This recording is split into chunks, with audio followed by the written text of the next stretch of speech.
Hi everyone, it's Gazable Trades here, and today we're going to be looking at one of the probably my most look forward to release for Warhammer stuff.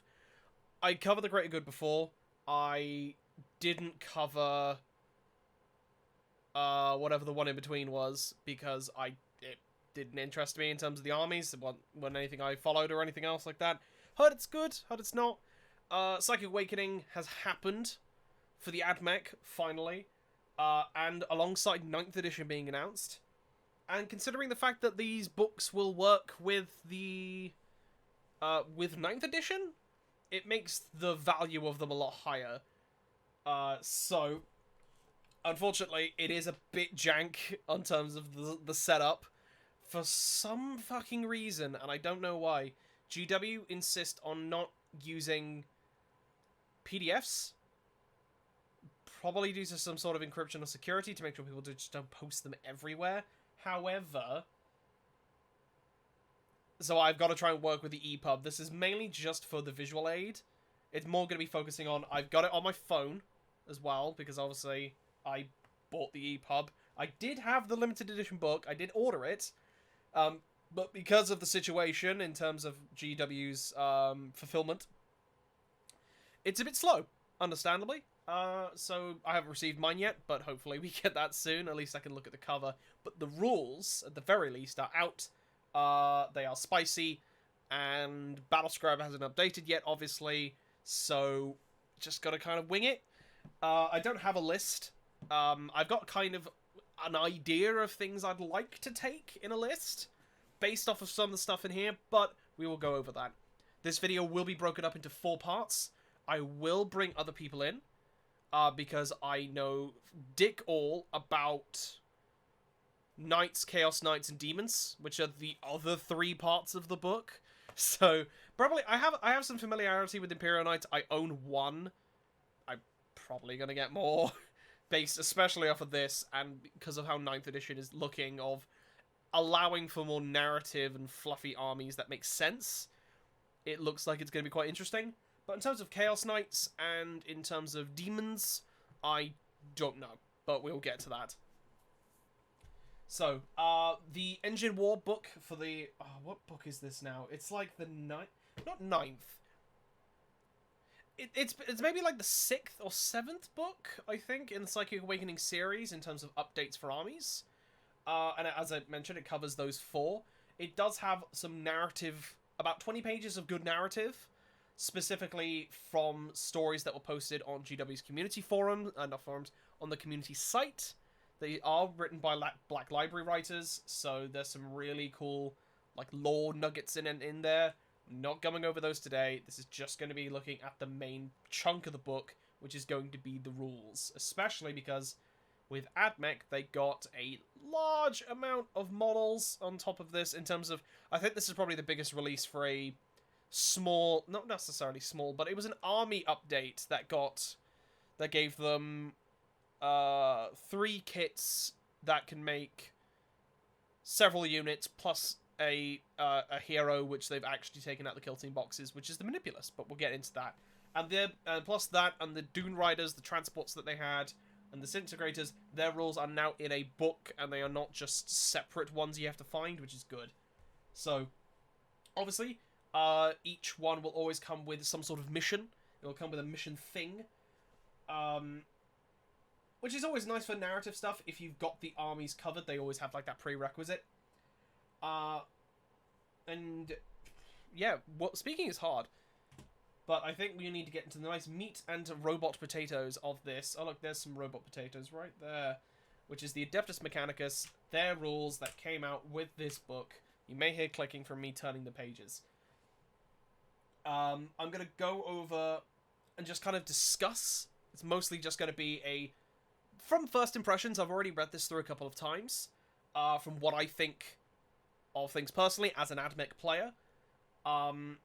I will bring up some points that other people have brought up. Many some of the other people, I respect their opinion better when it comes to rules. They just play more frequently than me and know more. So I've already had some discussions. Annoyingly, I got too annoyed about one thing and then annoyed the shit out of everyone. But I'm very defensive when it comes to being told you're wrong. I'm like, okay, hang on a second. So I'll cover that. And I'll just throw up my point. I'd love to hear your point of view in the comments down below, or on Twitter. Just fucking tweet me and just say you're wrong, you're bad, here's why. I'm like, okay, cool. Because giving the reason is the main thing. So, we have got the Keepers of Divine Law. We've got new units, Holy Order Warlord traits, which are fun.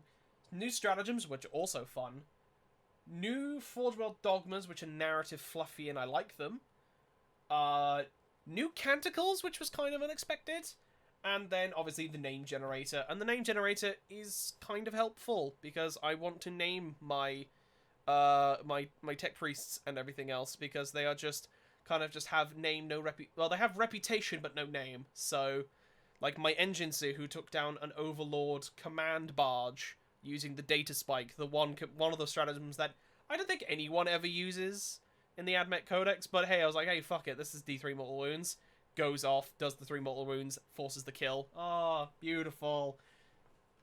So it'd be nice to actually give them some life, especially now with the Crusade system coming in from 9th edition. I'm going to be running them and just kind of building up that narrative fluff, and I'm going to have a great time doing it. So we got, obviously with this, the main units that were added into the book. We have the Tech Priest Manipulus, which is the big, he's basically large stomach man, who was released in the Kill Team boxes, and you can only get him in the Kill Team boxes. We still can't get Daedalus yet, because of the fact that he is from Blackstone Fortress, but that may change. I don't think it will, but if you can try and track him down, then Godspeed. I'd probably run a conversion and just say, this is Daedalus for the purposes of my list, this is Daedalus, and he will always be known as that, because of the fact that I'm not buying a whole £90 board game to get a model. But, yeah, let's see. We've got the Cerberus Cavalry, I'm pretty sure that's how you pronounce it, of Cerberus, yeah. We have got the armored stuff, so the Disintegrators and the Dune Riders, and some little fluff and love about that. And also, flyers. We have flying things now of the Taraxi Corps, which are winged Skitari that also have planes, and it's pretty sick. Not gonna lie. And we get straight into the rules. So, the Manipulus, I believe his data sheet here was slightly updated. I noticed he has the Cult Mechanicus rule, which I don't believe he had before. He is fairly along the lines of a standard Dominus, but he is a very good option to take alongside a Dominus, mainly because of the fact of his main ability being the Galvanic Field. So, we'll go over his weapons. He's got a 3-up across everything. 6-inch move, strength 4, toughness 4, 4 wounds, standard, 3 attacks, standard, leadership 8, and a 2-up save, which is nice. So he's around about the same as Dominus. I'm pretty sure he's the same. I think the Dominus has 4 attacks and more wounds. Don't quote me on that, though. I mean, I do have the codex right down here. I should probably check this as I go, because that's smart. Smart. Always have your codex. These will, in terms of 9th edition, they are still valid until the new one is released. That is what they have said. Especially because Deathwatch are getting one of the early codexes for 9th. Thank Christ. Yeah. So, you don't have to burn them all. You don't have to get rid of it. You can probably burn your 8th edition rulebook if you really want to, because 9th is going to be the bastard amalgamation of them both. Okay, so we've got a Tech Priest Dominus. Yeah, so 3-up, 2-up, 4 strength 4, toughness 4, 5 wounds, 3 attacks, 8 leadership 8, and a 2-up save. So I was close. This guy, he's not a combat character. I mean, not really much in AdMech in itself is a combat character. However, he does have some tasty stuff because of the fact that he is one of your main auras and buffing characters. Think kind of like a Crypt deck. This is probably the closest we have, because an Engine Seer by themselves does not give a reroll aura, but they can repair, and they do count as a very cheap HQ. So, yeah. So with him, the main thing is obviously you've got the Galvanic Field, which you can bolster warriors or bolster weaponry. Bolster warriors add 1 inch to the move characteristic of units whilst they're within 6, and then add 1 to the advance and charge rolls. That's the main reason you're taking it. It doesn't specifically say for infantry it is anything that comes under the same forge world. So you probably want to start him near. If you're going to use it this way, I personally wouldn't do it. But say you want to get your Dune Riders, a bit closer, or your Cerberus Cavalry, just give them that 1 extra inch.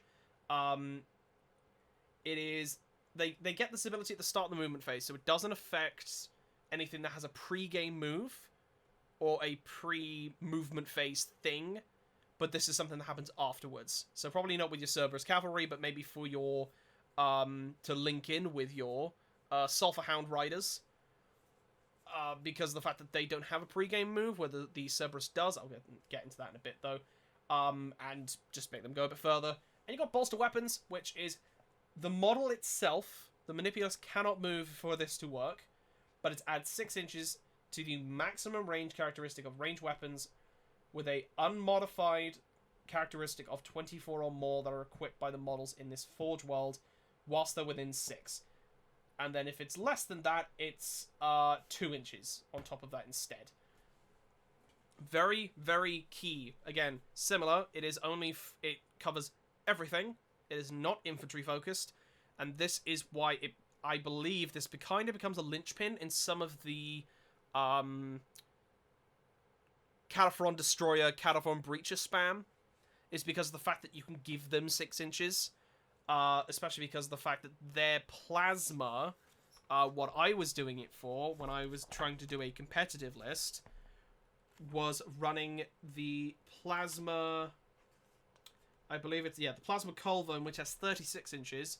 This is then increased by 6, so it's 42 inches in terms of range, which means you can basically touch most of the board, depending on where you put them. You get them early, you try and get... You hide them originally, you make sure they move around the Manipulus and not move the Manipulus himself, because that voids it. And then you have a 42-inch range death. Well, and plus it's everything that is within 6 inches of him. So not just... So, for example, if you castle up, Castellans do gain this benefit. The Plasma obviously will gain this benefit, or Breaches will gain this benefit, or tanks, or everything. Everything will gain this benefit, and it just makes it easier. It just makes it easier to be able to reach out and touch things, especially now that we have things for shooting it out of line of sight, or sometimes the ranges are slightly too small on some things. Icarus Arrays, for example, in turn 1 can be slightly too short, but then you just add 6 inches onto it. It's like, oh look, I'm now in range of all of your flyers, screw you. In terms of his weapons, he's got an 18-inch Magna Rail Lance, which you can take instead of the Transonic Cannon. The Transonic Cannon is just a flamer. Strength 4, -1, 2 damage. Very nice against intercessors. Whether you're going to be using it, meh. The other one, 18-inch range, heavy 1, strength 3, -3, strength 7, AP -3, D3 damage. And if he remains stationary, which, if you are linking it with the bolster weapons, he does buff himself. So he gives himself, I believe, he'll give himself 2 inches to push it up to 20. Is a flat 3 damage. So, for one shot, just to have a snipe at something, why not? Why not? It's fine. He's not really going to be in the front line of combat anyway, but you can just kind of shoot him. Meh. I like him. I'm painting up my one currently, because of the fact I see, considering his ability, why wouldn't you take him? And he's around about the same amount of points as a Dominus, so I would take a Dominus to be the Warlord, and then one of these plus Engine Seers. And obviously Daedalus, but for people who don't know Daedalus is, his ability was just, if there's something within 24 of him, just add +1 to hit. Or just be like, kill that thing, cool. And he's very popular for that reason. And this kind of adds in tandem with a lot of those kind of extra buffs of, not necessarily, it's making it so that we have an extended threat, and anything that is within that threat range is probably going to die. or do enough so that there's not that many survivors and you cause morale, or you severely weaken what is happening there. I like him, so let's carry on. Power level 4. We've got the first of the 2 Cerberus units. Obviously, we've got the Cerberus Sulphur Hounds. These are the ones with the flamers in the face. I really like them. They are, in terms of the comparison, the Sulphur Hounds are the Vanguard. The Raiders are the Rangers, because of the fact they have similar things. For example, these ones with the Sulphur Hound, who are ridden by Vanguard, have the rad saturation rule, which is what they have, which is anything that's within range of them that's not a vehicle is -1 toughness if they're in close combat with it. Well, anything within an inch is -1 toughness. Sometimes it matters. For thumbs, you just push it down to toughness 2 and you actually get attacks back. Go for it. Especially because of the fact they have pistol weapons. So when you use your pistol weapons and they are -1 toughness, means your strength 5 weaponry, strength 4 weaponry, does a bit more. Because it makes them more likely to be wounding on 3s, which is always nice. So, let's go through. They have a 12-inch move. As they are Skitarii, they've got a ballistic skill of 3, weapon skill of 4. 3 strength, 3 toughness. I didn't agree with the fact they're 3 toughness, but in reality, they are skirmishers, so kind of makes sense. 3 wounds apiece, very nice. A 4-up save, leadership 6, and then 7 on the sergeant. They have pistoliers, so they can fire their pistol weapons even if they advance. I believe that's still most likely at -1. So that means you're hitting most things on 4s if you're yeeting them up the board, but they do have a 12-inch move, so they are fast. Rad saturation is obviously there, and then they have a 6-up invuln save. Beauty of these guys is that when you take them in larger squads, you are running with phosphor weaponry. You've got, in a 6-man squad, they come in 3s, and you take them in increments of 3s. The 6-man squad has access to 2 phosphor blast carbines, which are 24-inch range, assault 4, so 8 shots out of those things if you've got a squad of 6, strength 5, -1 damage. They do not get cover. That is the main thing about these guys, is that you negate cover, which is huge. It can be very huge. However, they are also 12-inch range, so you get them close enough, great, but they're probably going to die, especially because of the fact that they've got the flamer, so most likely people will be going for the 9-inch charge. But in combat, they're not bad. They have got the sergeant can take the power maul. The dogs themselves have got clawed limbs, which is +1 strength, so they're strength 4, no AP, 1 damage, and they're making extra attacks with it. I mean, cool. I was sold on these originally. I will still make a squad of 6. I don't see how often they will be run, though, because of the fact that, yes, you're running a lot of pistols, and they have 2 pistols each on most occasions.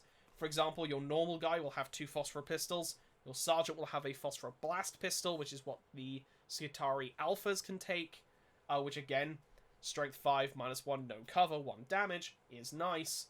But you're more taking them for the blast carbines, which are 1 in every 3. So in reality, you're going to get 2 of those to have...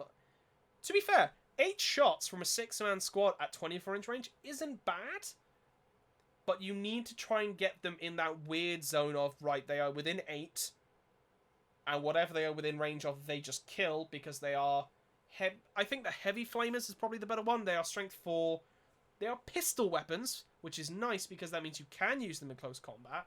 Which is I feel like what you end up wanting to do is bait people into combat with them, hoping they don't die, and then just flamering what is in range of you. So, could be good, but again, it's -1. Most likely, if you're doing that, they're not in cover. It also specifies it does not receive the benefit of cover, because it is sulfur, which I really like. It's not a flamer, it's specifically burning... What is sulfur? Pretty sure it's a metal. Or a gas. No, I think it's a metal. Or just, it is pure energy to an extent that's like more than flame. It's more intense and it's going to coat everything. Kind of like napalm is the way I kind of translate it, which means fuck your cover. And pretty much everything else is great because they are able to... I feel like these guys are good for dislodging units that are squads. Whereas the next guys... and the ones that I had trepidations about is probably better for. So you've got the Cerberus Raiders on the other half of the kit. They are power level 2. They are fast attack. These are also fast attack choices. So we have more fast attack choices instead of just Dragoons, which is good. These ones are a bit in particular. I don't particularly agree with some of the playstyles that was suggested on the, I think it was the Goonhammer article, and in places on Reddit and Warhammer Competitive and places like that. Feel free to tell me I'm wrong. I just personally don't agree with this, and at least I know a couple of other people who don't. So let's go over their profile. Again, they are Skitarii, so they've got a 3 ballistic skill, same profile as the other half, same amount of attacks. However, they have galvanic carbines, 18-inch range, assault 2, so you're going to be moving and shooting with these a lot. They are strength 4, no AP, 1 damage, and any wound roll of a 6 is AP -1. It is pretty much the same as the galvanic rifles, but these are assault, whereas those are rapid fire, because the fact that they have the same wounding is AP 1. Which is fair. You get a fair amount of shots out of these things. What you're taking them for is the fact that they have 3 things they have, which the Sulphur Hounds don't. They have Skirmishing Line, which is before they get a full 12-inch move. I think it's 12? Yeah, a full 12-inch move before the game starts. So before the first battle round, regardless of who gets first turn, they get a infiltrate move of 12 inches. Depending on the board that you're playing, can be huge. Especially because when it gets to your turn, that's another 12 inches. And you can advance. I believe, obviously advance and just become a roadblock because you've got assault weaponry. Or just get a 12-inch move depending on how you need to, and then close the range and stay at ballistic skill 3. Sometimes if you can get lucky, you can, when you get across that full 24 inches at the start of the game, you can definitely create some roadblocks. Especially now you have the Eye of Cerberus, which allows all of these guys, if they're within range, to target characters. So these have become character killers, or at least they are character killers in terms of massive shots at toughness 4 or lower. For example, Eldar characters who would kind of be hiding out of sight, demon characters that aren't demon princes, or for example, I cannot remember if a Zangor Shaman is toughness 5 or not, but regardless, they can shoot characters, which is kind of what you're taking them for, is to be a roadblock, but also harass and maybe kill something when you do. And they get the data tether, which means, yes, they're taking it for you get to reroll morale. Who gives a shit? You've got 2 things you get with this, one of them which is a stratagem, which I'll go into later, and the other one is the fact they've got a data tether, which means you can spend, I believe, 2 CP. I don't know if it's changed the codex off the top of my head. Probably has. It is for... Where is it? Protector Doctrina Imperative. 1 CP. Use the stratagem before a Skitarii unit from your army attacks in the shooting phase. Add 1 to the hit rolls you make for the phase. If this unit has an advanced data tether or broad spectrum data tether, you add 2 instead. Pretty much the main reason people would take this originally, because it's Skitarii, was on Icarus arrays, on Onaga Doom Crawlers, because you spend 1 CP, you ignore the fact of the Skyfire rule that they would have, and then you're hitting everything on 2s with that thing, which is kind of terrifying because of the amount of shots it has. Flip side, you get these. You advance them up. You get them as far as possible into the enemy's face and roadblock them in their deployment zone. You spend the 2 CP, you open fire on a character, and you hope to fucking god you kill it. Considering the amount of shots, the idea is that you take a max size of 12, so that is... You have 1 Archaea Revolver and then 11 Galvanic Carbines, so that would be 22 shots, hitting on probably 2s, wounding on 4s most likely, maybe 3s. They will have their standard save, but that's not what you're doing it for. You're doing it for the combo of stratagems that you could take depending on the Forge World, and then also any wounds of 6s or -1, so you may proc invuln. And then just under weight of fire, getting rid of a character early game can be huge based off of your objective or on your secondary if you're playing tournaments, or 9th edition, because that's a thing now. There's a couple... The main thing I don't agree with is the idea of taking these in a max size of 12 and forming a wall around the enemy's deployment zone and completely boxing them in. I personally see that as not something that's fun. I have been told that there are other armies which do it better. I know it's the competitive thing. I would just personally never want myself to do it. It's also the same reason I don't take 6 Castellans, is I think it's kind of dicking over the other player and just kind of throttling them of options instead of allowing for a fun and fluid game, should I say, because the fact of you stick them right in their deployment zone or right in their face, they won't be able to charge it until their turn. You get to shoot the fuck out of something, and then when they will have to move in other ways and then shoot and then focus fire on killing them, you can make them very hard to kill. Well, you can make them a lot harder to kill based on a couple things later. And then also, that means they probably have to charge them, which will link into the stratagem, which we'll talk about later, and just make them annoying. I would much rather put them in more confined choke points. But probably a bit further away, just because I'm not dicking the options. The more I say about it, the more it's like, oh, it's not that bad. The more I kind of describe it, and the more I kind of think about it, I just personally I just wouldn't do it. This is just not me. But, yeah. So, tell me I'm wrong, go for it, but, yeah, that is it. Okay, moving swiftly on. The Taraxi. So we have 2 Taraxi units out of this, came out the same kit. They come in boxes of 5. So, just be warned, I thought they came in 10s. Based off of the Warhammer community pictures. I thought it was like, ooh, boxes of 10s, sick. No, they come in 5s. So, but you can get a squad of 20 of these, which is funny. You've got the Taraxi Sterilizers. They are Skitari, which hit on 3s in combat. Good start. Hitting on 3s, obviously, with ballistic skill. They're Strength 4. Kind of nice. Toughness 3. Yeah, standard. 2 wounds apiece, so we're talking Infiltrator level. 2 attacks each on the normal Sterilizer, 3 on the Alpha, with a 4-up save base. Already an interesting stat line from my perspective. The Alpha takes the Flechette Blaster and a Taser Goad because he's basically just an infiltrator with wings. The rest of them, however, take Phosphor Torches. These are strength... they are 12-inch range flamers. You bring them in, and they can deep strike wherever the fuck they want in flamer range. They do not get cover, and they are assault d6, so you can just zip them up the board and then charge what's left. So, they are strength 4, -1/1 damage. That's already pretty good. I mean, it's a strength 4 flamer. It's a heavy flamer, but they've got... you can take... In reality, I think you can take... I think you can only max size of these squads is 10. It can take an additionally contain up to 5... Yeah, okay, no, it's max size is 10. You cannot take these in 20. Fair enough. Okay, but that is 9 flamers that come down. Assault d6. No cover.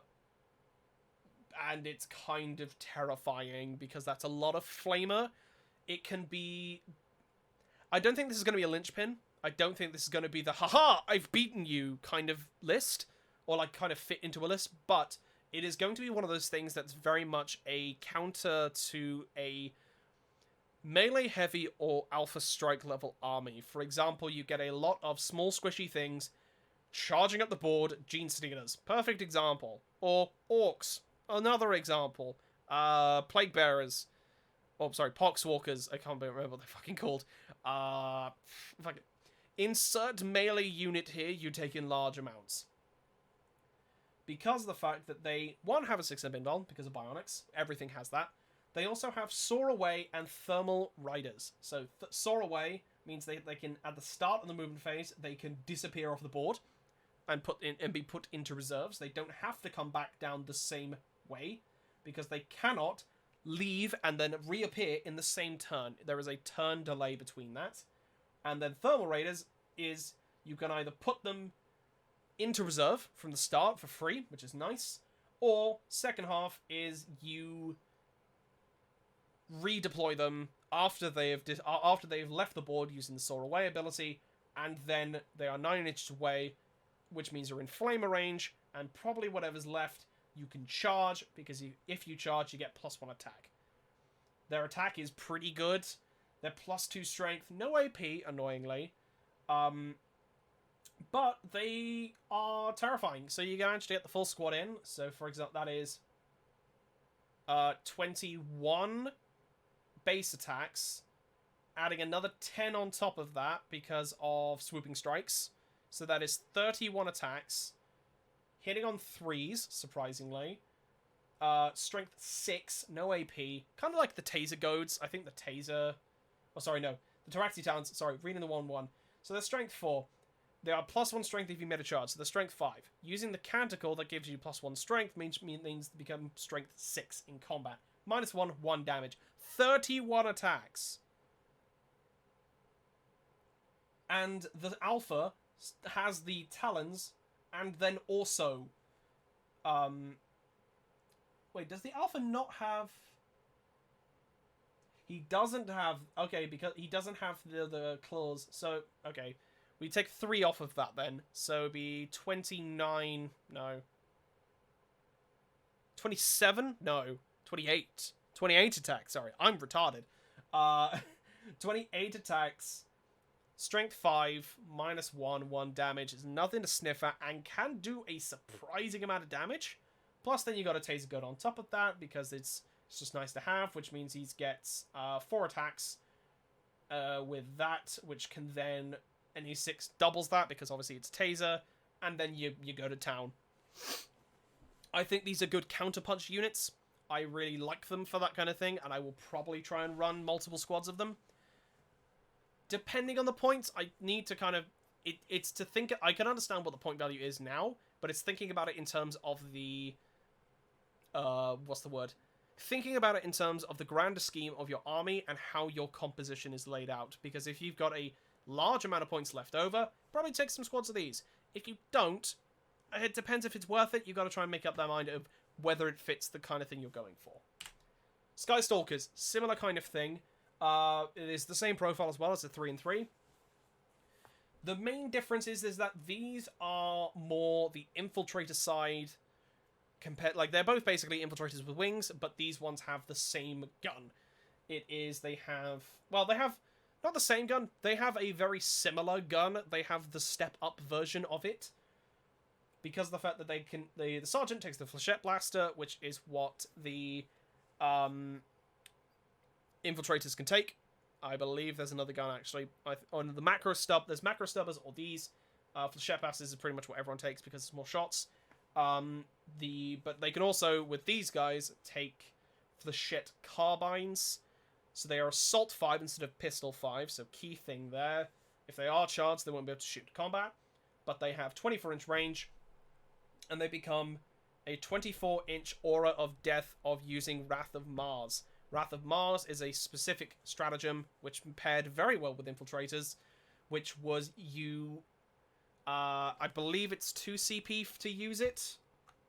If I just double check the book. Checking stuff. Wrath of Mars. Wrath of Mars is, 2 CP. Each time you make a wound roll of 6+, the target suffers a mortal wound in addition to any other damage. Cool. Right. The entire point is that you are hitting on 3s with these guys. You can give them +1, which is nice, because obviously of the Protector, because they do have the Skatari keyword. They just won't get a +2, because they can't take a data tether. You are running a max squad of these, which means you are looking at, let's say, so that's 5, so 5 times 9, so 45 shots with these things, hitting on 3s, potentially 2s. Yes, they're strength 3, but you're not using them because they're strength 3. You're using them because of the fact of, I can give it Wrath of Mars, and then I am any 6s out of those 45 shots, which most likely you've hit. And most likely, you've got a Canticle, which allows you to reroll the 1s, because that's kind of the thing you would do when these things appear. So you're most likely hitting with all of them, and then any 6s to wound is a mortal wound. Sometimes you may get 5s, depending on whether they're toughness 6 or... well, toughness 4, 5, or 6. No, not 6. 4 or 5, sorry. 6 is obviously... Toughness 6 or 7 would obviously be 6s. But it means you can kind of do that and get away with it. This dropping alongside a pretty annoying squad of Space Marines or a kind of like one of those Death Star specific units. The difference with the Infiltrator is that they had to be a lot closer. These things can maintain a very safe distance and do the exact same thing, and I think they're probably cheaper. However, they do not have the talons, so they do not want to be in combat.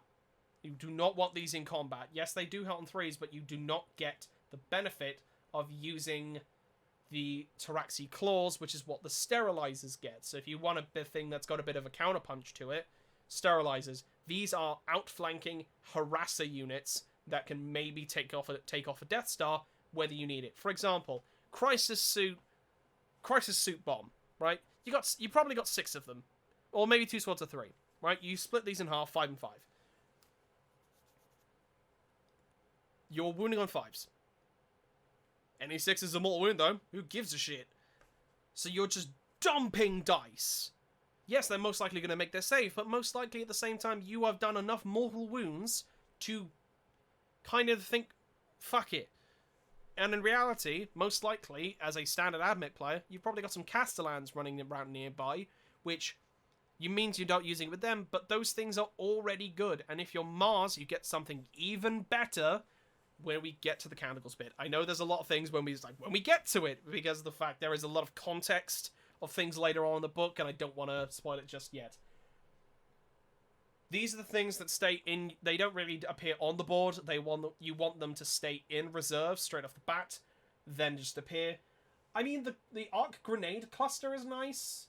Select one enemy unit that this unit has moved across this turn, and roll d6 for each model in the unit, adding 2 to the result if the unit is a vehicle. For each 5+, the enemy suffers a mortal wound. That's cool. Because they got fly and they've got a 12-inch move, you can kind of move them over something, maybe get them into a better position. Say they get stuck in combat, then you want them to leave combat, so they fly away. And then you can just arc grenade cluster the thing you were in combat with. Very nice. Because it has to move over, not away from. So if they're here, or say your guys are here, they rush in, you have to go that way. If you go that way, it doesn't work. So you have to go over them in a direction, or at least if one of them goes over. It's the unit itself. So as long as one of your guys goes over the edge, maybe it just skirts the edge like that, then you drop loads of dice. Any 5-up is a mortal wound. Very nice. 3-up if it's a vehicle. Because of the fact it's an arc thing, that's the whole point. But I quite like these. I've come round to these a bit more, mainly because of another thing that comes up later. Dune Rider and the Disintegrator haven't changed, pretty sure. One's the transport with lots of Cognos Stubbers on it. One is the tank. The Belarus Energy Cannon is the one you're most likely taking, because it is Strength 6, AP 1, 2 damage, and it's a mortar, which is amazing. However, you've got the Ferromite Cannon, which is consistent, and is actually a bit better now because of something in one of the things that Mars gets in a Canticle. Mars got a huge buff in this book. A huge buff. Not saying the others didn't. They also got good buffs. But Mars is just flat out amazing. So most likely, that's what you're going to be seeing at every tournament. So, now we get onto the flies. The Archaeopter, which I've got one of the boxes here. Behind me, you can't see out of view, there is a large amount of unbuilt, because I got them on Saturday. It is currently Tuesday when I'm recording this. And yeah, it's bad, but I've got them, and I may paint them, probably. Hopefully before I can actually go outside, I'm gonna just get them built. Whether I build them, or at least whether I paint them, or I try and get someone to commission to do it, we'll see. But I've invested heavily in this update. The Archaeopter comes in 3 options. You got the Transvector, the Stratoraptor, and the Fusilov. Most of them are pretty much the same profile, so I will go over that now. They are 10 wounds. They have a wound track. They are also hard to hit. 5 up weapon skill, 3 up ballistic skill, strength 6, toughness 7, which I was very surprised about. I thought they'd be toughness 6 based off of how they looked, but we were all surprised, so makes them a lot more survivable with 10 wounds. They have 3 attacks for some reason, and then a 3 up save base. Very nice. They have all got Maneuverable Craft, which, summary, is you can make 2 90-degree, up to 90-degree turns before and after you move. So you can do 1 before, 1 after. You cannot do 2 after. Or 2 before. You know, you get 1 on either side of your movement. And because it's a flyer, you have minimum movement. It is between 20 and 50. Not 40 or 45, I think is what some of the other things are. 20 and 50 goes down to 20 and 35, and then 20 to 25. Obviously, it is airborne. It'll have airborne. It'll have hot. It can hover, which is very nice. They didn't think it looked like it could hover, but it had these like rear engines, which are cool. And then it's also hard to hit. They can both take a command uplink or a chaff launcher. Chaff launcher is probably going to be the better option because of the fact it is reducing the damage characteristic of a weapon that shoots it by 1. So just makes it more survivable. Yeah, you can have to take the chaff launcher instead of the command uplink. The command uplink works with a stratagem and allows basically to act as a mobile command center so that you drop off some guys or you move over some guys who are going to suffer from leadership. They use the plane's leadership instead because command uplink and go from there. The Transvector is the transport variant. It's a little disappointing in my opinion. Because of the payload. It's not really can take much. It's got pretty much, I think it's basically got the same amount of it has got the same amount of shots out of this thing as the Dune Rider, but this can take 6. The Dune Rider can take 10 in terms of transport capacity. I would much rather have the Dune Crawler or the Dune Rider, sorry. These things are cool. They are nice to have, but only transporting 6. In squads of 6, I don't think I'd want to have a transport to do that, especially because it's not taking a dedicated transport slot. It is taking a flyer slot, which are a bit more valuable. You can maybe have like a tiny hit squad of Electro Priests to go out and boogie and kill something on the charge, and a group of 5 of them, yeah, you kind of want the Roman 10s, and I don't think this is going to break the mold when it comes to the Electro Priest in the party bus running up the board and then charging in squads of 10. Yeah. It's still cool, though. Because it does have the reducing damage by 1, so these are a little bit more survivable. But, I don't know. I don't see this one being taken very much. However, the other 2, probably a bit more. Stratoraptor. This is the gun platform version of the Archaeopter, which comes with a couple of extra things. Has the 2 stubbers because it sits on the doors. You've got a rear heavy phosphor blaster. I believe it's 2 of them. They're kind of twin linked ones. So you get 6 shots at strength 6, -2, 1 damage, no cover. Same gun the Castellans have on their arms if you take the gun variant. But these are a mobile platform for them, and they come with twin Cognis las cannons in the front as standard. Cognis does make things a little easier for these guys because of the fact that they have access to the Cognis stratagem, which I believe is they can Overwatch on 4s? Yeah, you can Overwatch on your standard ballistic skill without modifier for 1 CP. So you got something that's charging at this thing that is a flyer. Maybe it's a Helldrake or some sort of other big flying, or a unit that has fly that can do stuff in close combat that might want to take this thing out. You got a las cannon that can shoot it, and your Cognis heavy stubbers can shoot it at ballistic skill 3, which is nice. The phosphoric blasters also nice to have because they're not benefiting of cover, and it also, because it's Cognis, means you can advance with this thing reliably. Well, I say reliably. You can advance with this thing, still shoot the heavy, but you are hitting on 5s. Whether you don't really need to advance with this thing, because you can move, in normal mode, you can move up to 50 inches. I don't know why you'd ever want to advance with this thing, but sure, okay, that's an option.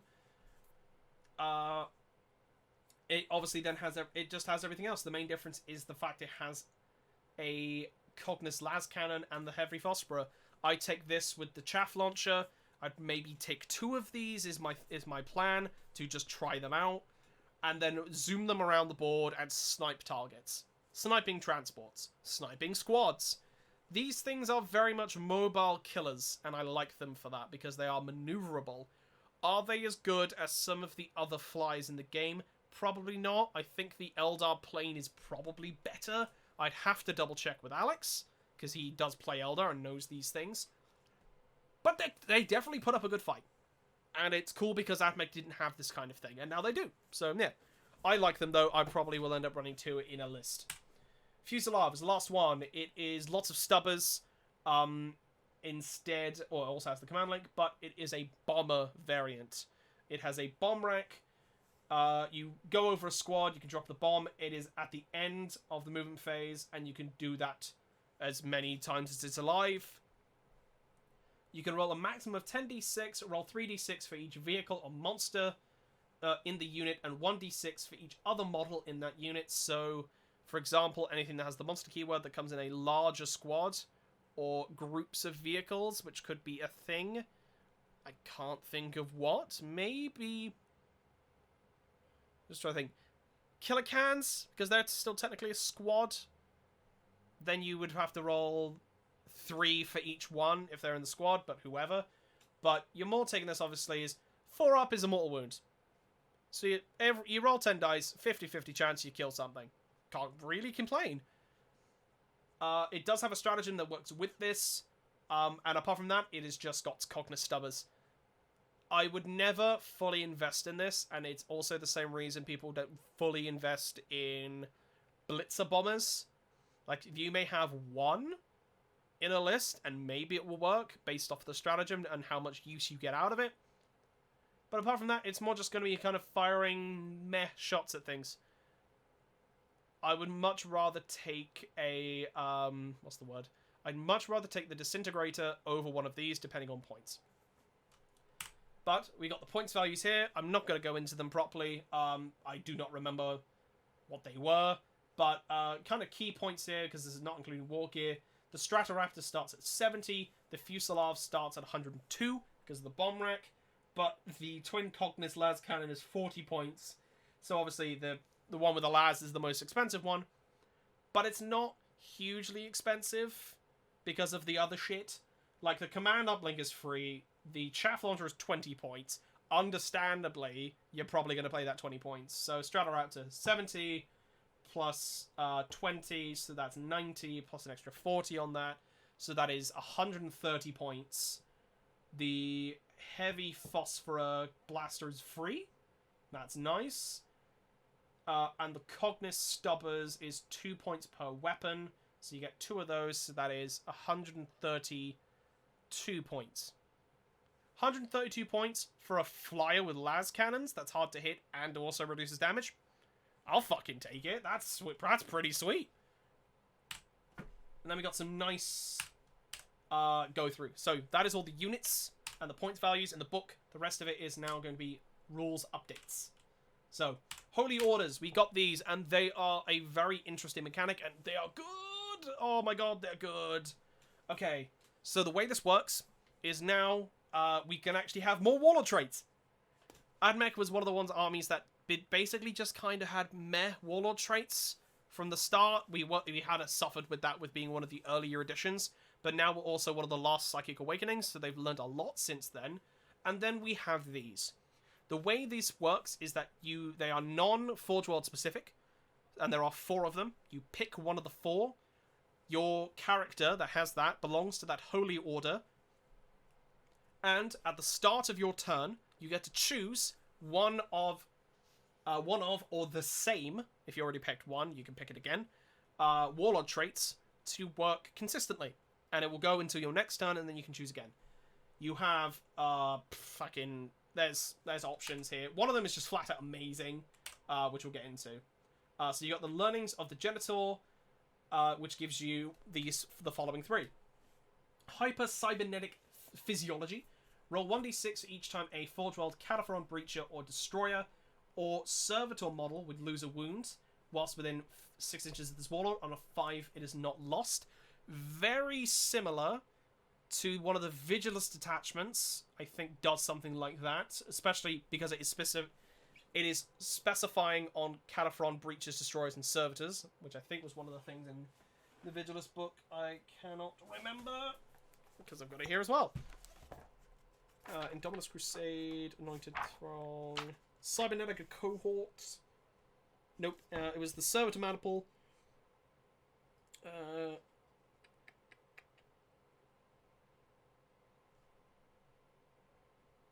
No, okay, so the Warlord trait from that was they could just regain D3 lost wounds from your Warlord when you repair them. So, but this is probably better than taking that. But that's still an option. I don't know if you have to take the Warlord trait, but quote me if I'm wrong. I wouldn't. I would never, because this is better. Because it's consistency. Like, yes, you get to repair, but most likely you kind of want them to just survive more, not heal them afterwards. So there is that. It is within 6, so whatever you got them on, they are playing nearby. And I'll explain why I've got an idea for a list based off of just this alone. Biochemical aggression.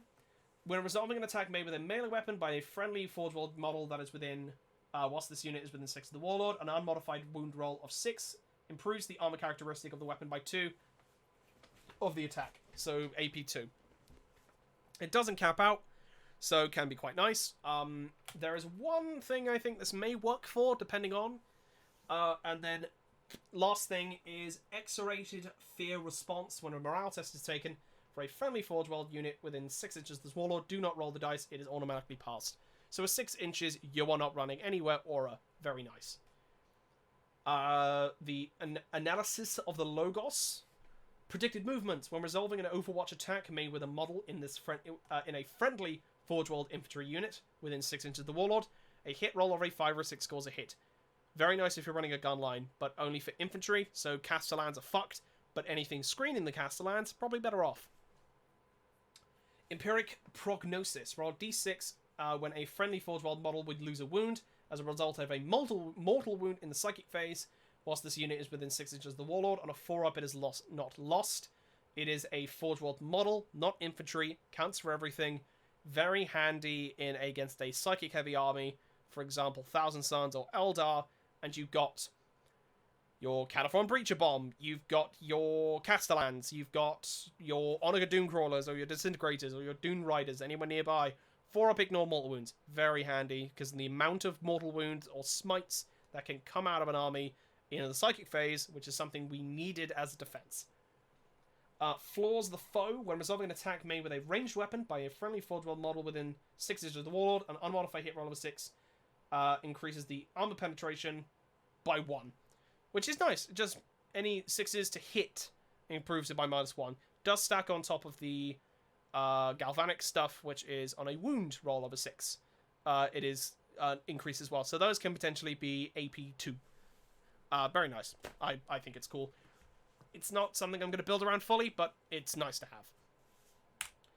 Divinations of the Magos. This is the one that is busted, and it was also seen on Warhammer Community, so I'm not going to go into it too deep. But overloaded safeguards. When resolving an attack made with a ranged weapon by a friendly Forge World model within 6 inches of this Warlord, an unmodified hit roll scores an additional hit. This means that Castellan bombs will be terrifying. Combo this with having Call nearby. You spend the 1 CP now for a stratagem which gives us a Warlord, gives another character a Warlord trait, which we finally have. Put that thing on the Manipulus or the Dominus next to them, and fuck me, are they going to hurt. Especially in Mars. It's disgusting.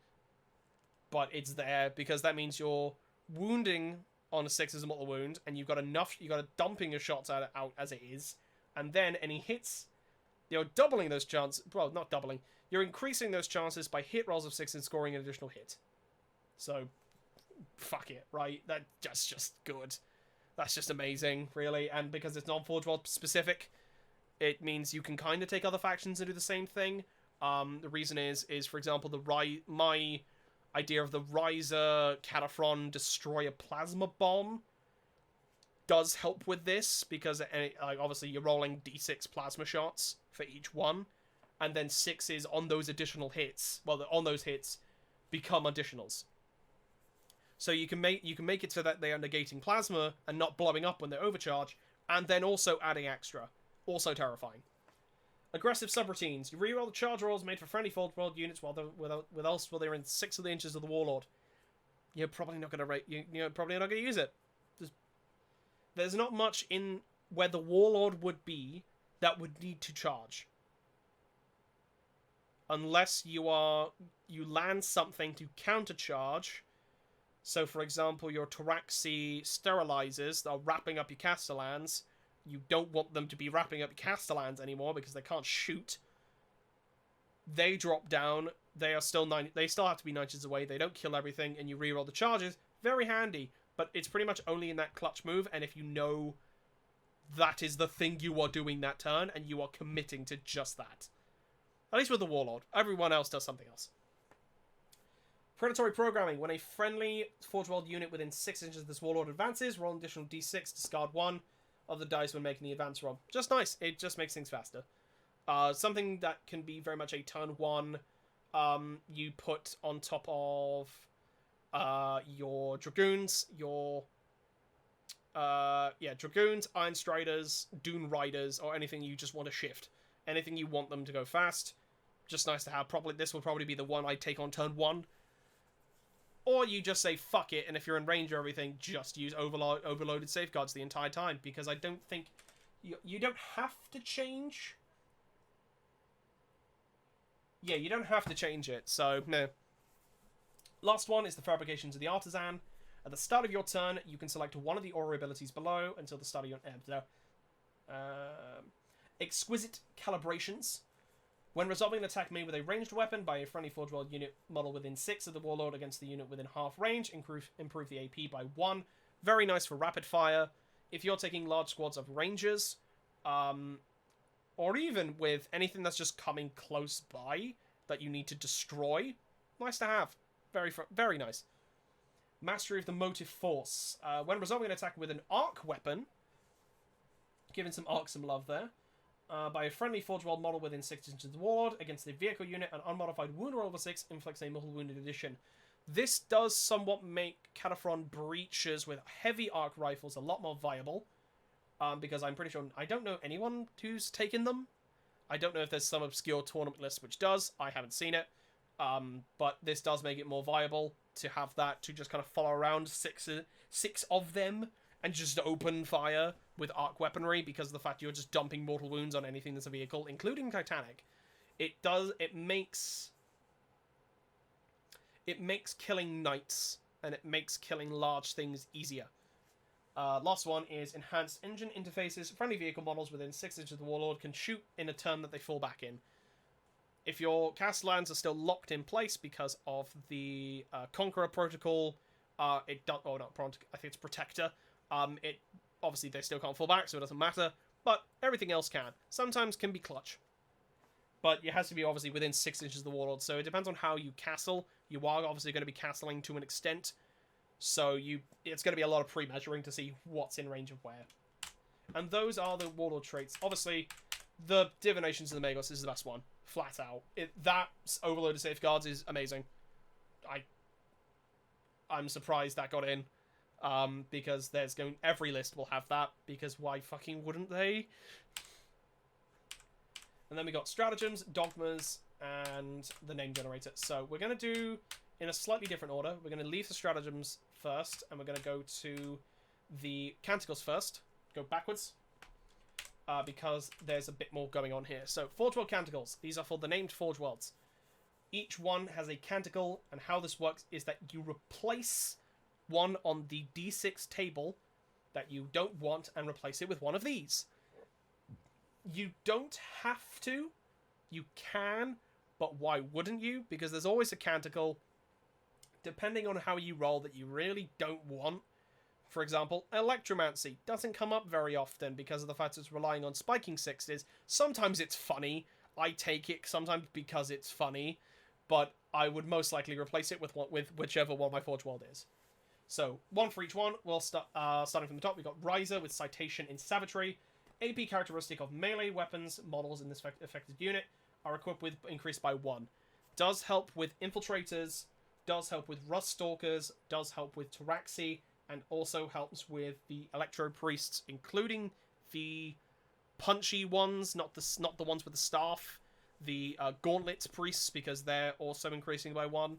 So if you're running a very melee heavy army, it's nice to have, but you also have the reroll ones to hit in the fight phase, so if you don't have another way to stack that,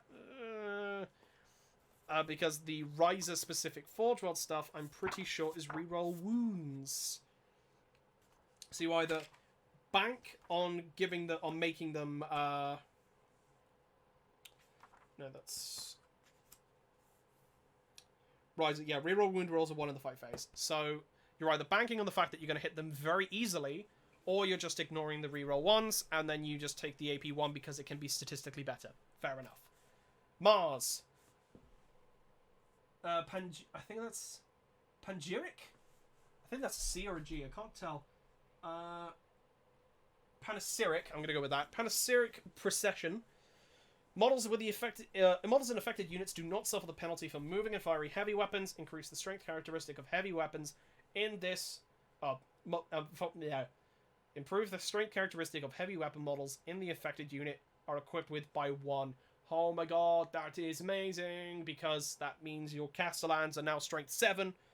Your anything that's heavy, Plasma is now +1 strength.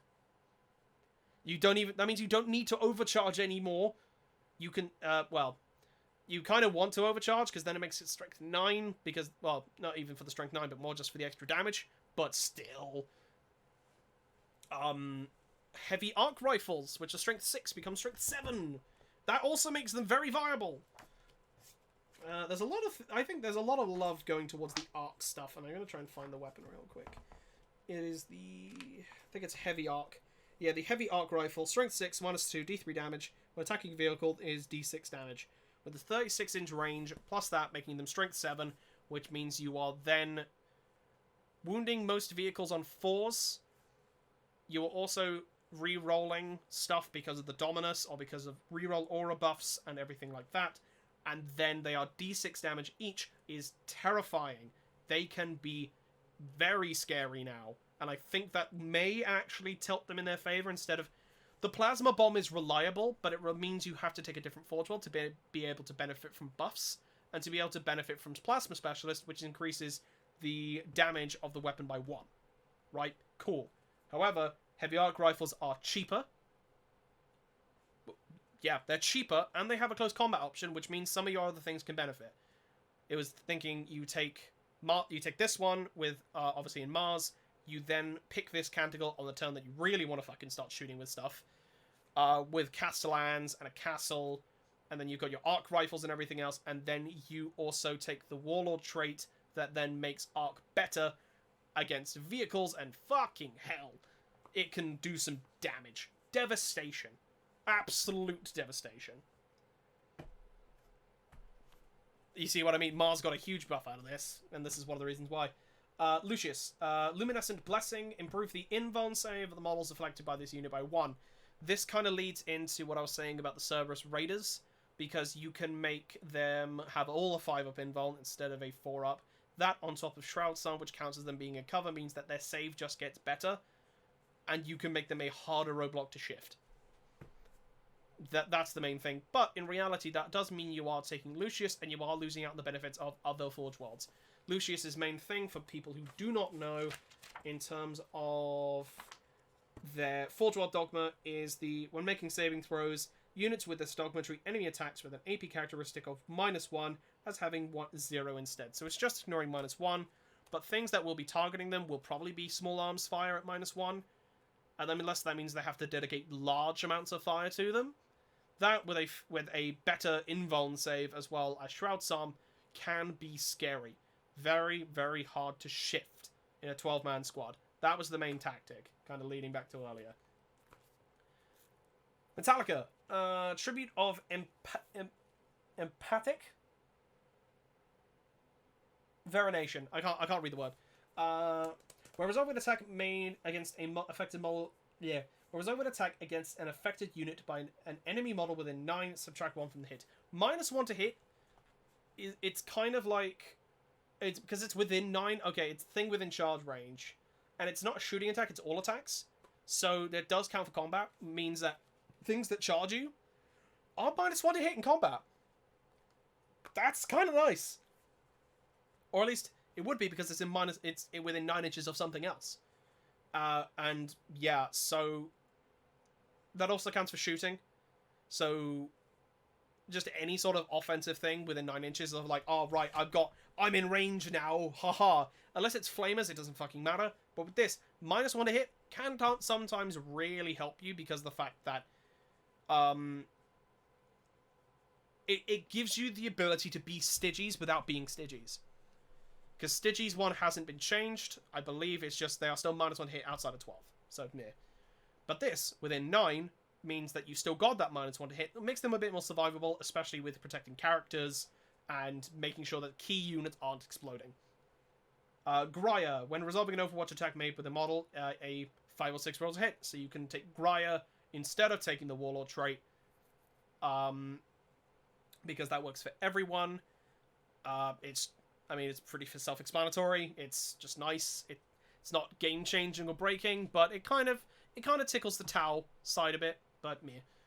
Agripna, the Verse of Vengeance. When an infantry or cavalry model, because we have cavalry now, in an affected unit is destroyed, roll 1d6 before removing the model. On a 5-up, the model can either shoot with one of its ranged weapons as if it were your shooting phase, or make one attack with one of its melee weapons as if it were the fight phase.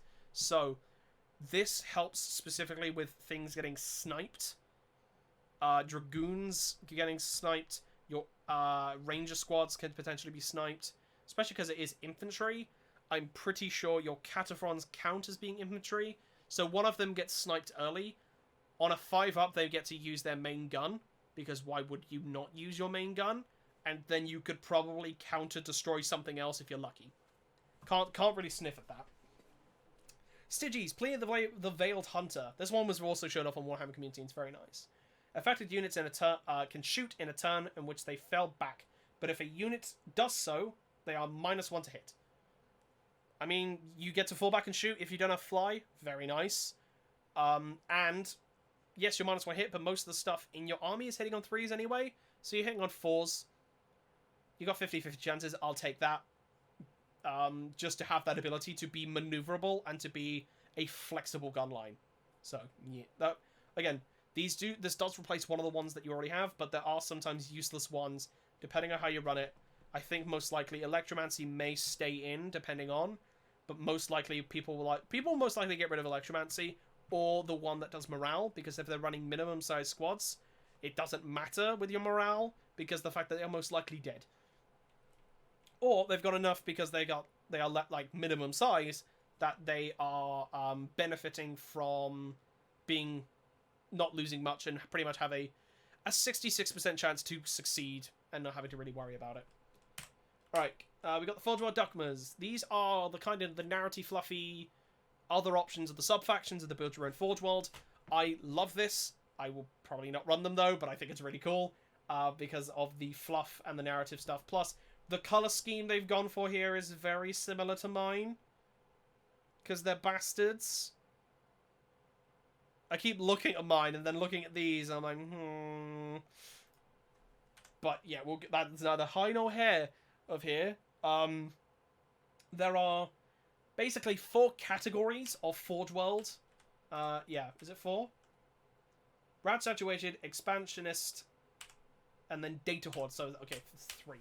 Each one has a primary, and then has a list of secondaries, and you get to pick which secondary you want. You always have the primary, but you get the secondary as a choice.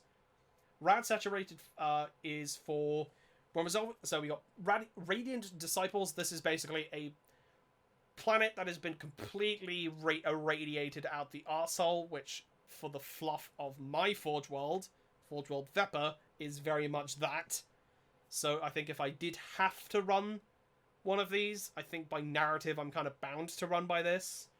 When resolving an attack with a ranged weapon against an infantry unit with this dogma that is not within 12 inches, subtract 1 from the strength characteristic of the weapon. That can be very nice for keeping your small arms guys alive. Especially electro priests.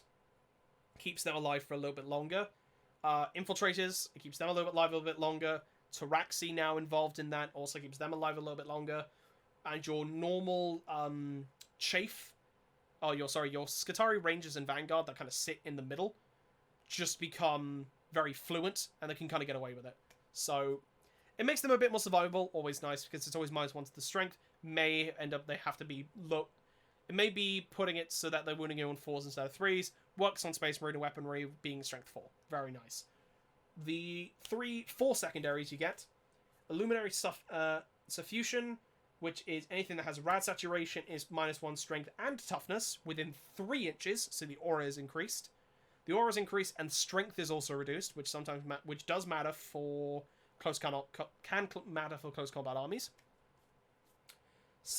Scarifying weaponry. Radiant weapons with this dogma are equipped with have an AP characteristic of 1. Makes what's the word? It makes Vanguard very nice because yes, you're still wounding on 3s, but anything that they do wound, you are kind of dealing with that. They're in cover, they've still got an amazing save, you're negating that save. Or if then they open, they are still -1, so that does help a lot. I think I'd probably take that one out of the 4. Omnissiah shields, when resolving an attack with a melee weapon against an infantry unit with this dogma, reduce the AP characteristic by 1. That matters as well because the fact it is just fuck you -1.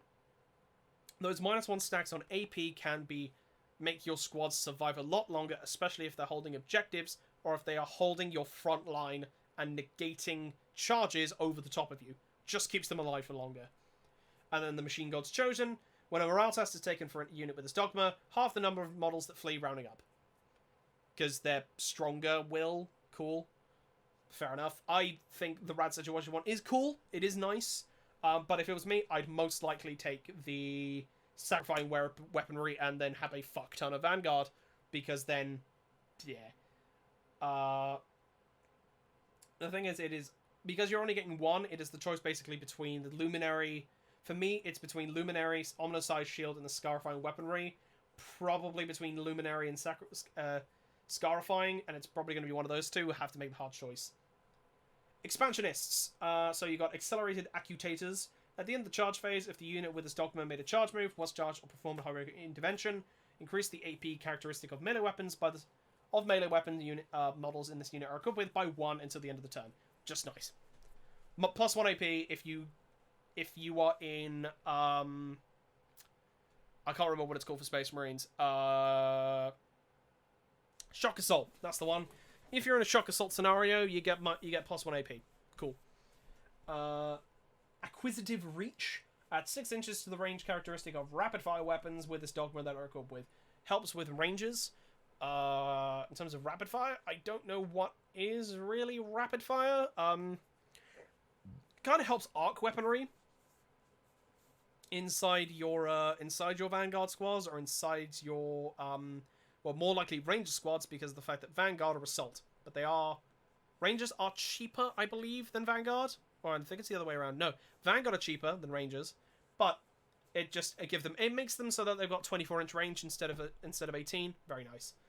Rugged Explorators. Units with this dogma do not suffer the penalty for advancing and firing assault weapons. That is nice if you are running something that is fast. The Electro Priests that are ones with the shock gauntlets are all assault weapons. Your Vanguard become a lot faster, and they have a longer kill radius. Well, not the longer. They have a more volatile kill radius because of the fact that they are now not -1. They are hitting on 3s whenever they advance, which means they are faster. And then there's probably other assault things off the top of my head I cannot remember. Dominus Command Net. So, replace the board subtracting data tether ability models with this dogma have with the following. Add 1 to the leadership models whilst within 9. I think that's just a +1 leadership and the range is bigger. Hello, cat. I wonder how she got in. Yeah, it's just... I believe it's just a wider range, and it is +1 leadership. So, yeah. Did I miss one? No, it's only... Forward operate. Oh, no, I missed one. Forward operators. At the start of the first battle round, before the first turn, Skotari Rangers with this dogma can move up to 6 inches. The unit must end that move more than 9 inches away from enemy models if both players have this. So they get to advance 6 inches pre-game, which can be nice to just flesh out your deep strike denial and also stretch out your... I'm just going to keep calling it chafe, but I cannot remember what it is. It's just the things that are blocking the rest of the army off, that kind of main thing. So that is the expansionist one. So it's basically it's just making your army faster. You want to get to things faster than the other player because of the fact that you want to look at them harder. Last one, Data Horde Forge World with the Magna Bonded Alloys. When a vehicle unit with this dogma would lose a wound, roll a d6. On a 6, it is not lost. So all of your vehicles have a 6-up ignore wounds. That's cool because you have a 6-up in Vuln anyway across the board. And then you have a 6-up in Feel No Pain. So it just makes things survivable. Low chances of it being survivable, but it is survivable. Secondary, Omnitrack Impellers. Add 1 to the movement characteristic of Cataphren Destroyers, Breachers, and Onaga Dooncrawlers with this dogma. Makes them faster. Cool. Second, servo-focused auguries. When resolving an attack made with a Cognos ranged weapon by a model with this dogma against a unit that is within half range, you can reroll the hit. That is very nice for the flyers. That is also very nice for pretty much dragoons. Not dragoons. Ballistari, the gun versions of the dragoons, benefit from that because their main things are they're all Cognos weapons. They're Cognos autocannons and Cognos las cannons, so if you get them close enough, they are rerolling the hit roll, which can be very nice depending on how fast you move them. Auto Savant Spirits. At the start of your turn, if a vehicle model with its dogma has lost any wounds, it can regain a lost wound. Very nice. Means you can push them above a bracket with a Tech Priest, or just kind of leave them alone and they still survive. And then you got the Transnode Power Cores, which when resolving an attack made with an arc weapon, key thing with arc, an unmodified 5 hit roll of a 5 or 6 scores an additional hit. So you don't necessarily need the Warlord trait to do this. You can run the Data Horde Forge Worlds that take that as the secondary, which I would recommend. And then run lots of arc weaponry, lots of Cataphren breaches with the arc rifles and cord claws. Your Ranger and Vanguard squads taking arc weaponry. It also means that you have more points to play with because they are just cheaper. It's better. It's either that or you take plasma, and then you go from there. And those are those. And then we've got our 3, 6, 8, 9, 10, 11, 12, 13, 14 stratagems. I've already been... This video is just already over an hour from just talking about AdMech, so this is gonna... I'm just gonna make sure to power through this with opinions and then go from there. Okay, so you've got...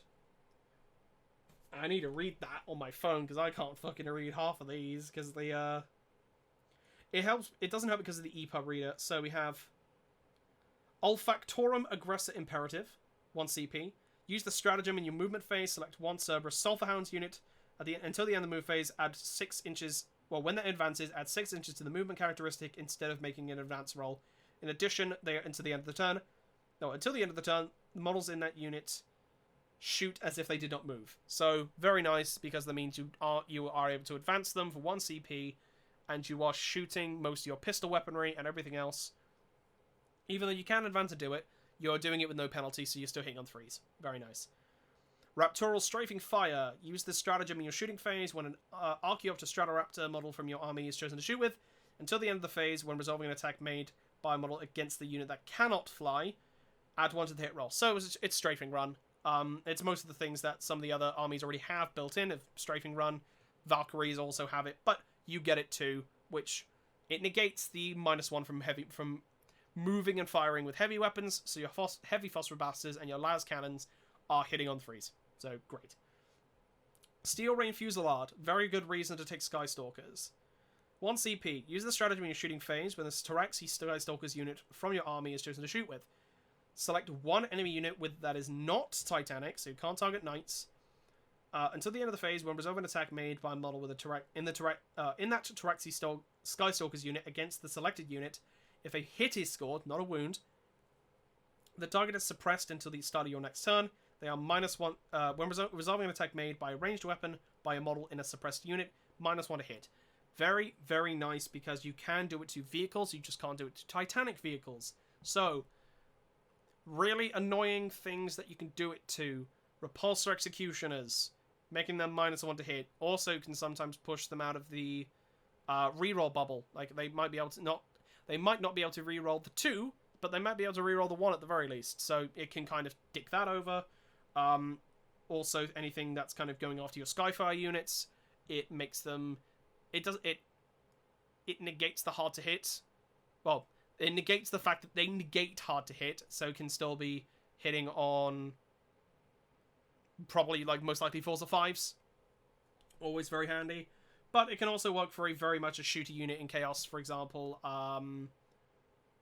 Fucking the ones, the mutant ones that have the giant cannons on their shoulders, not possessed, but the other ones, I cannot remember what they're called for the life of me. The demon engines that people always buff, making them -1 to hit, always nice.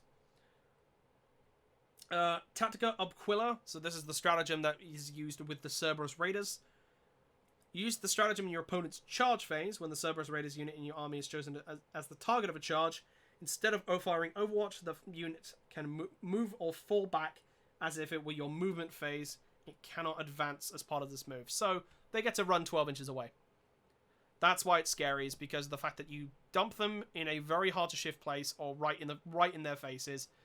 If they can't kill it through shooting, they'll try and charge it, but you won't be able to charge it because you just run them 12 inches away, and most likely they will have either an 11th or won't be able to legally declare a charge against you. It's obscure. It's very much a hit and run tactic with just being annoying, really. And for 2 CP, that's well priced, I think. Deeply Sunk Talons. Use the stratagem in your opponent's movement phase for 1 CP. When an enemy infantry unit that is within 1 inches of a Staraxi sterilizes unit from your army is chosen to fall back, roll a d6. On a 2-up, it cannot fall back. So you just make sure that the unit that you charge to harass them, and they aren't that great in combat, or they are good in combat, and you just want them to be... The enemy wants them just to go elsewhere and hold an objective, or kill something more prior. 1 CP, on a 2-up, they cannot leave. So it's a little bit of a gamble, but for 1 CP, it's a gamble worth taking. Seismic Bomb for the Fuselage. Select one enemy unit. The Fuselage unit moved over in that phase, in the movement phase after it has moved. If the unit is shaken in your opponent's next movement phase. If the unit cannot fly and is not Titanic, is shaken half the move characteristic and results for any advance. Helps with transports. Helps with because the thing is, it's the thing of, if it is on the board and it is very fast, it most likely will have fly. So you're not really going to do too much against things like Harlequins and Eldar, but against things that are transports, which do not fly, which maybe carry lots of Khornite Berserkers or Gene Stealers or Orcs or something along those lines. Halving their move and their advance and the result of any advance or charge rolls can be huge depending on timing. Right, next page we have stratagems for the Dune Rider and the Disintegrator, which we didn't have before. So, stereoscopic triangulation for the Disintegrator for 1 CP. Use the stratagem in your shooting phase when a Scorpius Disintegrator model from your army is chosen to shoot with. Until the end of that phase, if the model shoots all of the weapons it is equipped with the same target, and when resolving an attack made by that model, add 1 to the hit roll and the target does not receive cover. That can be very huge because of the... I think this is more going to be used on the mortar tanks, because if you've got things in range of the mortars, as long as you declare everything, you can declare a shot with a weapon even if it cannot legally fire it, but you can still declare it to say, right, my Balaros, my missiles, and my stubbers are all going into that unit that I cannot see, but the energy cannon can. It then receives... Yeah, it has to shoot... I don't know. Maybe.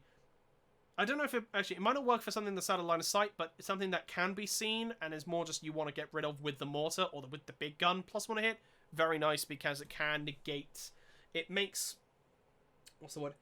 It makes tanks negate hard to hit on -1 auras, and it also makes the energy the mortar a lot more kill. It's more likely to have a positive trend in terms of hitting and killing, which is good. For 1 CP, amazing. Circuitous Assassins for the Rust Stalkers, so people remember that those models exist. Use the stratagem in the start of your movement phase. Select one Rust Stalkers unit from your army that is wholly within 9 inches of any battlefield edge.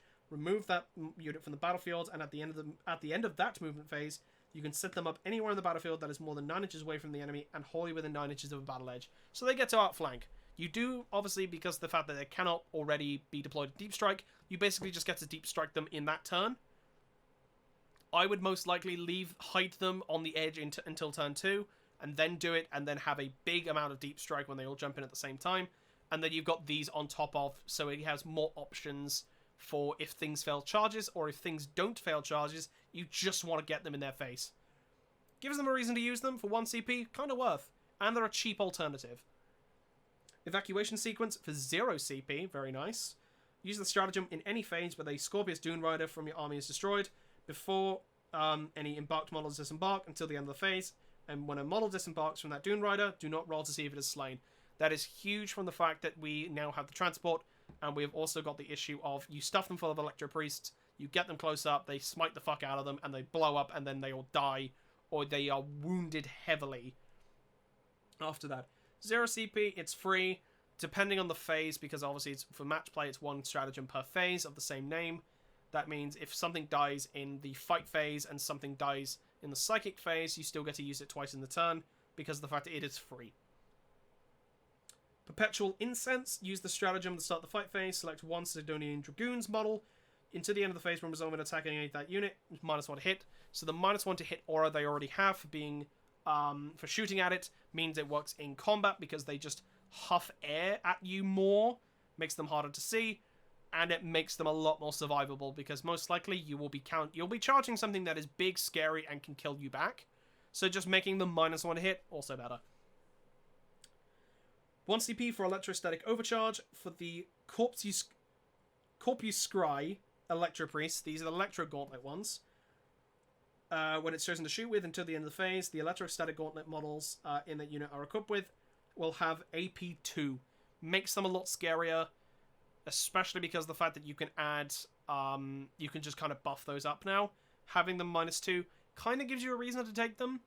I don't think I'd take them in units of 10 over the Disco Priest with the staffs, but they are there and they are scary, so they can be scary, sorry, I should specify. Mechanicus Locum, 1 CP, pick a character that doesn't have a Warlord trait, and give it a Warlord trait. There you go, we now have one of those, we didn't have that from the start of the fucking game. Pattern Iteration Identified.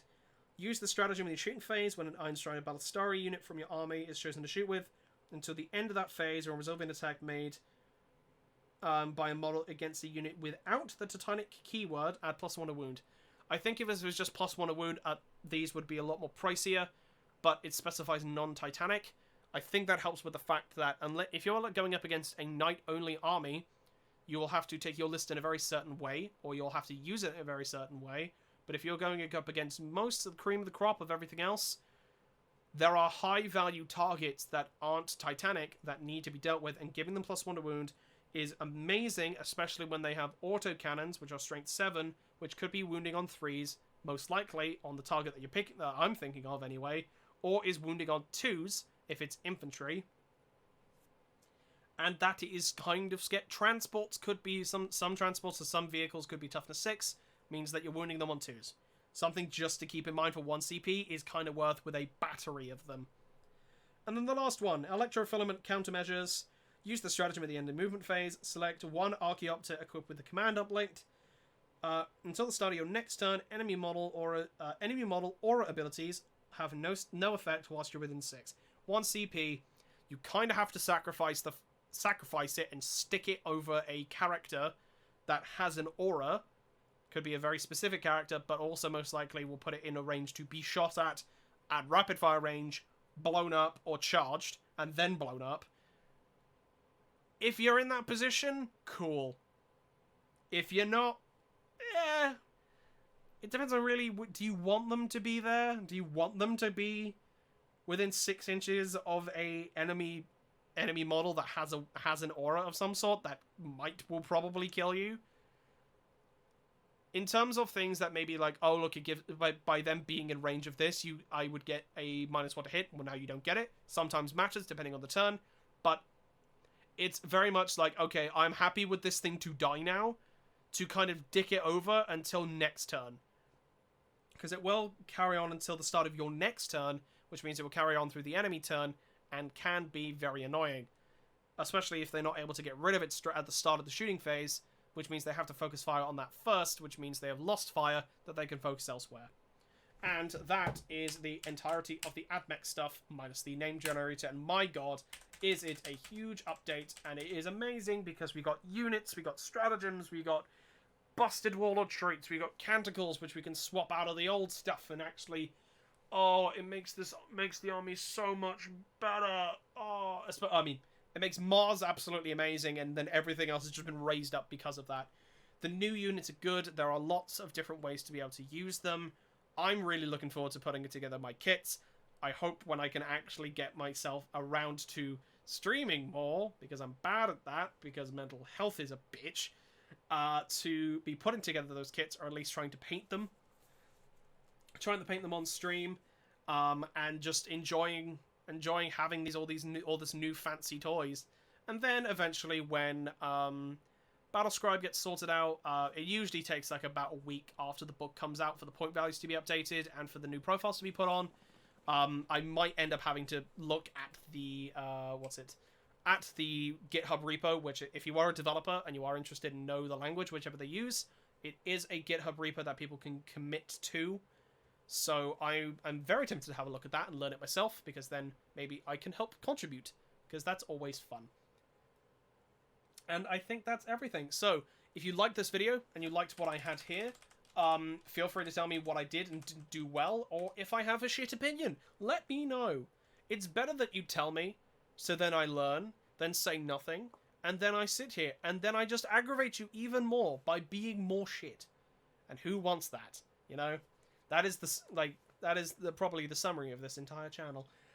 So the next couple videos, when I make them, I'm not really on a schedule for this, because it's just as and when I can get myself to do it, will be for Imperial Knights, for Chaos Knights, and will also be for Chaos Demons. I will most likely bring people in who are more experienced with those lists, and with those armies. Most likely it'll be Confused Heretic on Instagram or Twitter, who is a great guy, and T-Swain.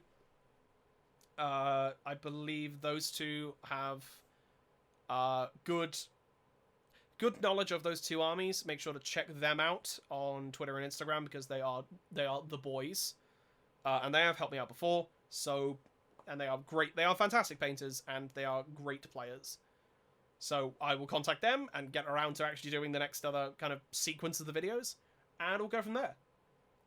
So outros are hard.